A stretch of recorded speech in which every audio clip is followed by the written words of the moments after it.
Síndrome nefrítico. El síndrome nefrítico es el conjunto de signos y síntomas que se genera por la inflamación glomerular y el colapso de la luz capilar. Entre las manifestaciones principales está la oliguria, menor a los 500 ml de diuresis por hora, con grado variable de deterioro de la función renal. Se presenta también proteinuria, que generalmente es menor a 3,5 gramos 24 horas. Hay hematuria, ya sea macroscópica o microscópica, hipertensión arterial y edema. Las causas más frecuentes de este síndrome son las glomerulopatías primarias, aunque también puede deberse a una secundaria por enfermedad sistémica. Entre las más frecuentes glomerulopatías primarias están las glomerulonefritis postinfecciosas, la glomerulopatía por inmunoglobulina A, la glomerulonefritis membranoproliferativa y la glomerulonefritis rápidamente progresiva. Los mecanismos de inflamación glomerular, ya sean inmunológicos, tóxicos o infecciosos, inician el daño glomerular debido a la formación de los inmunocomplejos producidos por anticuerpos circulantes que interactúan contra los antígenos intrínsecos, extrínsecos o incluso por atrapamiento de los capilares glomerulares. La formación y el depósito de inmunocomplejos puede producir la activación del complemento, principalmente por la vía clásica, aunque también lo haga por la vía alterna. Esto disminuye los niveles del complemento total en sangre, y las nefropatías que se asocien al descenso se denominarán hipocomplementémicas. Estas lesiones ocasionan el daño y el colapso de los capilares glomerulares, que disminuirá el filtrado glomerular. Los mecanismos de reabsorción tubular distal de agua y sal se mantendrán y producirán como consecuencia la disminución del ritmo diurético. Se genera por lo tanto también la expansión del líquido extracelular y el volumen plasmático desencadenará una hipervolemia con edema e hipertensión. La misma inflamación glomerular determinará el pasaje de eritrocitos al espacio urinario, que puede aparecer como hematuria microscópica o macroscópica. Esta pérdida urinaria de proteínas plasmáticas también, en general, puede ir de grado leve a moderado, en menos de 3,5 gramos cada 24 horas. La glomerulonefritis post-estreptocócica es el modelo típico de síndrome nefrítico. Sus características se deben a la infección por el estreptococo beta hemolítico de grupo A, ya sea a nivel faríngeo o cutáneo. Esto desencadenará la formación de inmunocomplejos que lesionan al glomérulo. Además, se trata de una enfermedad autolimitada, que también posiblemente sea secundaria a abscesos, endocarditis, entre otras enfermedades. En la microscopía se puede ver la glomerulonefritis difusa con hipercelularidad global debido a la infiltración de neutrófilos y monocitos, además de una proliferación de células endoteliales, mesangiales y epiteliales. La inmunofluorescencia mostrará depósitos granulares de inmunoglobulina G, inmunoglobulina M y C3 a nivel del mesangio y la membrana basal glomerular. En el microscopio electrónico se podrá ver depósitos subepiteliales a modo de jorobas. Estos pacientes inician con un síndrome nefrítico de 1 a 4 semanas luego de que se hayan infectado con el estreptococo beta hemolítico de grupo A. En niños, el 95% se recuperará con rapidez. Un 1% aproximadamente presentará enfermedad rápidamente progresiva y los demás podrán evolucionar a una insuficiencia renal crónica. En el caso de los adultos, la gran mayoría de pacientes con la glomerulonefritis postestreptocócica se recuperará con rapidez. Sin embargo, el restante grupo sufre una enfermedad rápidamente progresiva, que puede llegar a una insuficiencia renal crónica o, en el mejor de los casos, una resolución tardía. La nefropatía por inmunoglobulina A o enfermedad de Berger es posiblemente el tipo más frecuente de glomerulonefritis a gran escala y puede ser la causa más importante de hematuria a repetición. Esta nefropatía está asociada a defectos genéticos y adquiridos. Las alteraciones de la inmunoglobulina A condicionan al aumento de los depósitos en el mesangio y pueden inducir la formación de inmunocomplejos por los anticuerpos. Estos depósitos activarán directamente a las células mesangiales y también inducirán proliferación, además de inducir la síntesis de la matriz y producción de citocinas y factores de crecimiento. Reclutarán células inflamatorias que pueden activar la vía alternativa del complemento. El aumento de la síntesis de inmunoglobulina A puede ser también secundario a exposiciones respiratorias o digestivas debido a agentes medioambientales. La nefropatía por inmunoglobulina A también suele aparecer con gran frecuencia en pacientes con enfermedad celíaca y hepatopatías. ya que hay una menor capacidad para eliminar la inmunoglobulina. En el microscopio óptico, los glomérulos pueden parecer normales y muestran una sutil hipercelularidad mesangial, pero también pueden aparecer lesiones proliferativas focales o escleróticas. La inmunofluorescencia revelará el depósito de inmunoglobulina A, C3 y propertina.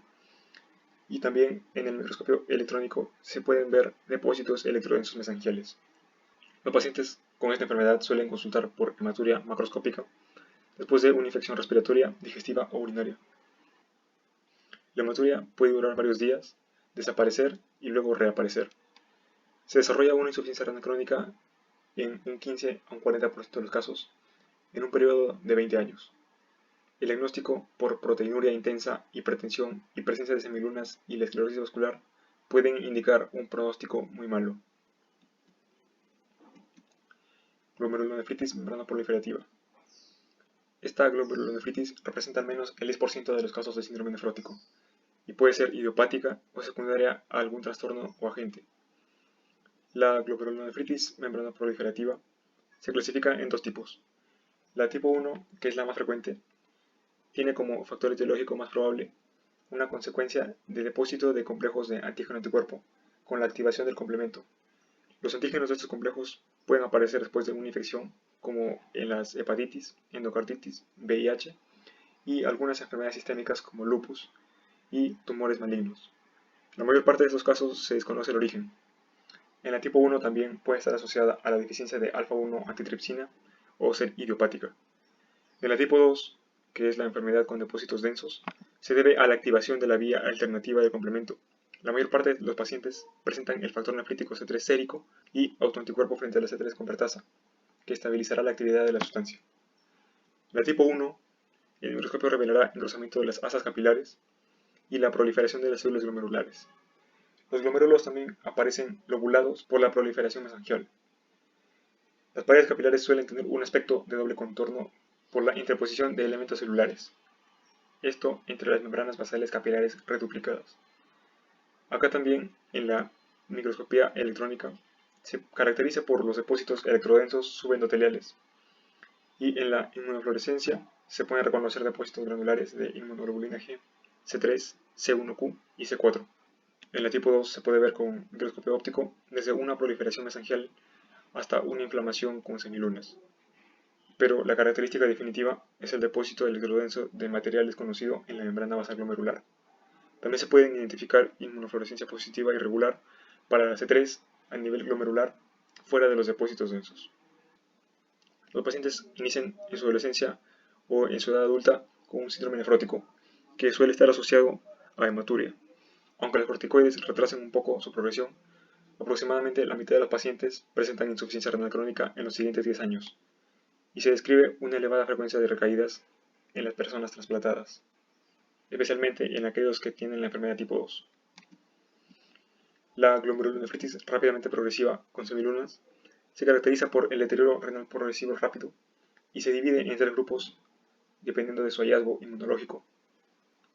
En cada grupo las enfermedades pueden ser idiopáticas o asociadas a trastornos conocidos. En la tipo 1, la enfermedad por anticuerpos antimembrana basal glomerular es caracterizada por depósitos lineales de inmunoglobulina G en la membrana basal. En algunos de estos casos, los anticuerpos antimembrana reaccionarán de forma cruzada con la membrana basal alveolar pulmonar y producirá hemorragia pulmonar, lo que sucede en el síndrome de Gould-Pasteur.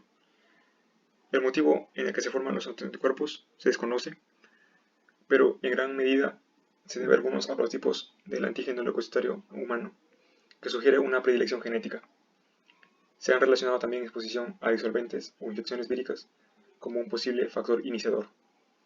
La tipo 2 es una enfermedad mediada por complejos inmunitarios, que puede aparecer como complicación de cualquiera de las nefritis por complejos inmunitarios. Aquí se incluye la glomerulonefritis postinfecciosa. En la inmunofluorescencia se mostrará un típico patrón granular de tinción, además de semilunas, que suelen encontrarse con proliferación de células glomerulares. Y la tipo 3, que es mayor al 50% de los casos de las glomerulonefritis rápidamente progresivas, se caracteriza por ausencia de anticuerpos antimembrana basal o de complejos inmunitarios. Los pacientes suelen presentar ANCA, asociado a una vasculitis sistémica. En los casos idiopáticos, más del 90% de los pacientes tienen títulos ANCA elevados. La histología se caracteriza por la presencia de unas semilunas que están claramente diferenciadas. Se forman por la proliferación de células parietales y la migración de las células inflamatorias hacia el espacio de Bowman. Pasado un tiempo, las semilunas pueden esclerosarse. En la inmunofluorescencia se pone de manifiesto la tensión lineal con la enfermedad antimembrana basal y hay depósitos granulares en la enfermedad por complejos inmunitarios, además de ausencia de tensión o tensión débil en la enfermedad postinmunitaria. Depósitos granulares en la enfermedad por complejos inmunitarios. Y con el microscopio electrónico se pueden encontrar las típicas roturas de la membrana basal glomerular, además de encontrarse también depósitos subepiteliales electrodensos, como en la enfermedad tipo 2. Todos los tipos de la glomerulonefritis rápidamente progresiva llevan hematuria, cilindros hemáticos, proteinuria moderada y grados variables de hipertensión y edema. En el síndrome de Goodpasture predomina la hemoptisis a repetición. Los análisis también determinan los antimembrana basal glomerular, anticuerpos antinucleares y los ANCA, que tienen gran utilidad diagnóstica. La afectación renal es progresiva en unas pocas semanas. Termina generalmente con una oliguria grave. Es posible la recuperación combinando la plasmaféresis intensiva con administración de esteroides y fármacos citotóxicos.